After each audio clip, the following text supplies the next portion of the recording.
Hello, everyone. Bonjour. So this chair is just here because I'm going to take off my jacket.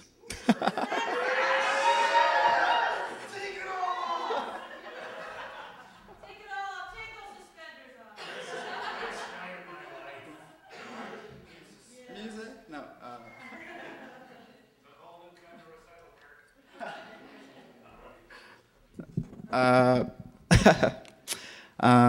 So some of you might be wondering why I'm here at a French event. But actually, first of all, to our visitors, I would like to say bienvenue à Calgary and welcome. But actually, I would actually, if you consider my poetry lineage, it actually goes right through the French symbolists to the modernists and the Beats and Sherry D. Wilson.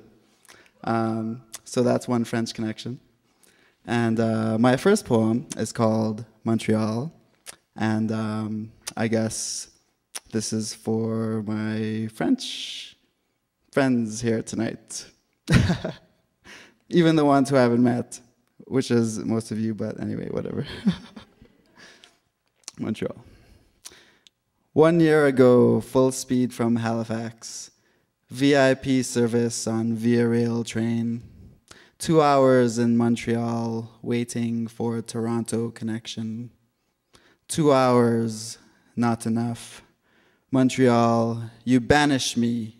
You say, take your broken heart back to Calgary. Don't look at me with broken eyes. Don't come to me when you're not free. So I leave with but a glimpse of you, too cold in mid-October. You are jealous of the place in my heart that belongs to someone else. Impetuous, you banish me for the book of woe in my hand, because it means I do not come to seduce you. Dangerous and mad where less than full is spurned and throwing fire is a game, until a numbing Thursday morning you realize the bitter winter distance. New love makes us fools again. You forget that you can charm a rat with a glimpse. So you send your messenger to me. Every word she speaks is French poetry.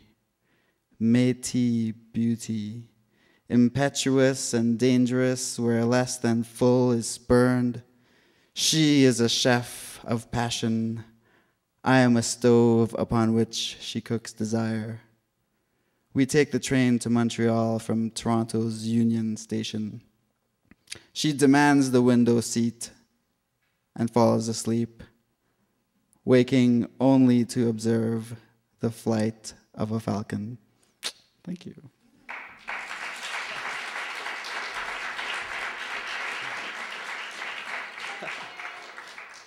And seeing you all in here tonight, you're all so beautiful. I could just kiss all of you. So this poem is kind of about that. Oh, by the way, this is my book. It's called Love in a Handful of Dust. And I would like to say merci beaucoup to Sherry D, because actually she's one of the editors of the book, but also a great friend and mentor to me in my development as an artist, and of course, so many others as well. So let's give a round of applause for Sherry D. Wilson, for sure.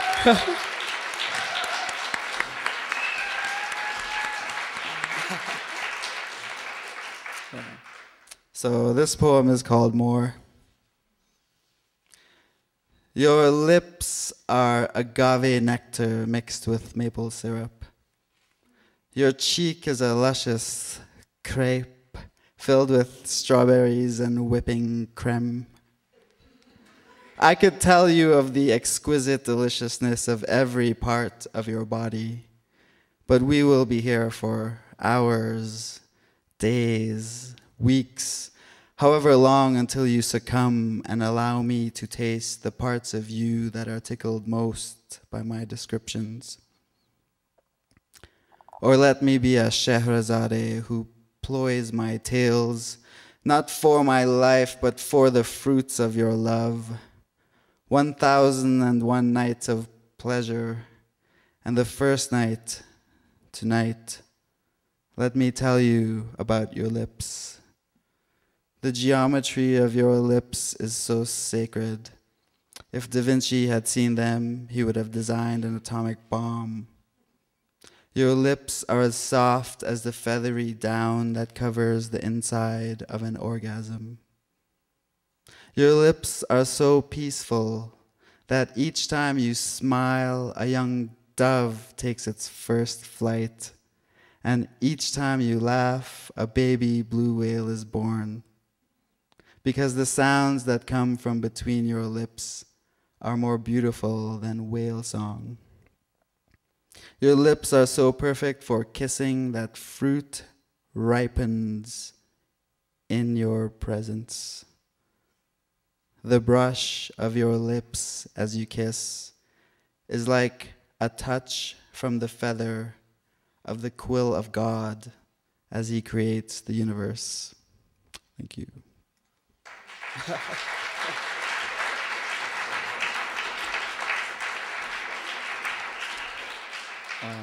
Thank you.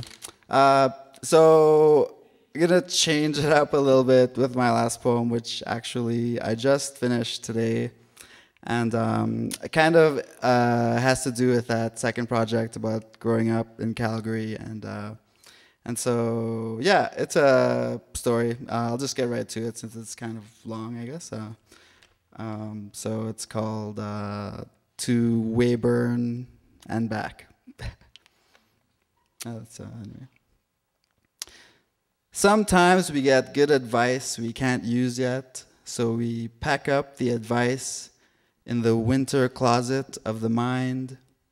A mountain to climb in the future, and between now and the mountain is open prairie and a long road from day to night to day again, from Calgary to Regina to Weyburn, Saskatchewan, in a 3-ton Dodge diesel with manual transmission to pick up a truckload of seismic equipment, batteries and cables that plug into soil to measure the rumble of dynamite booms.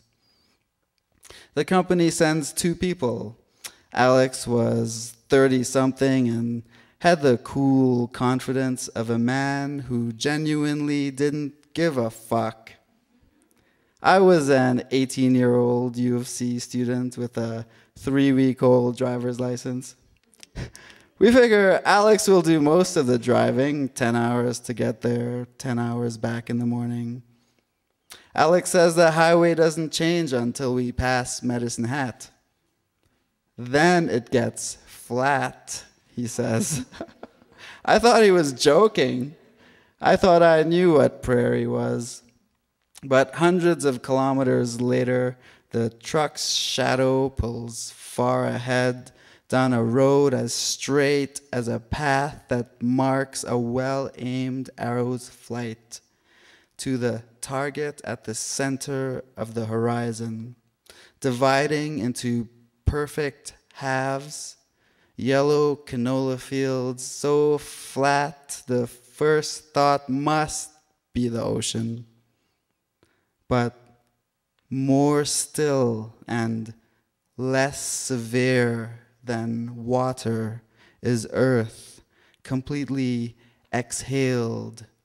And in such repose, thoughts reach out to fill the space vacated by the Rocky Mountains, an absence always noted, as definite as sound, identified by the difference in the echoes of thoughts when landscape changes.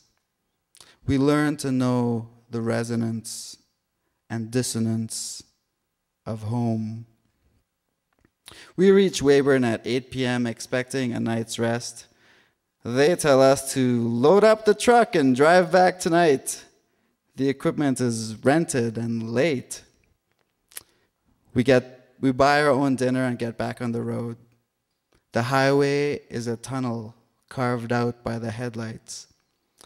Buzzed on Jolt Cola and battling exhaustion, Alex gets pissed off by an overtime shift's worth of woe from my lips about a girl I had never even kissed. He finally says, "Get over yourself." That shut me up for a moment. But I think I knew even then that I have to know myself before I can get over myself. And knowing myself was years away. So I placed those words in the winter closet of the mind to use when I discovered that I didn't have to go very far to find myself. I am under my nose all the time. The self is a mountain that each person climbs. Once you get over yourself, stay on top of yourself, or you will have to get over yourself again. And the self is not an easy mountain to climb or prairie to drive. The self is formed by experience, bridging, transformation. Hard work and a little luck can take you all the way to the top of yourself. If you're lucky. Lucky like when Alex takes a break from driving and I take the wheel at 3 a.m. Feeling fine, armed with cola and chips, I drive the diesel beast toward Thunderdome. Battling exhaustion, Alex sleeping upright in the passenger seat. My eyes are on the road, but the caffeine is crashing in waves of canola. Sleep wants to seep in. Road markings blur. The arrow diverges until pleasant darkness, restful, before Alex's voice calmly says, "Why are we on the wrong side of the road?" I figure I lost one cat life that day, but worth it for the lesson learned right away. That sometimes, if the best we can do is not make someone else's mountain hard to climb, that's not too bad. Thank you.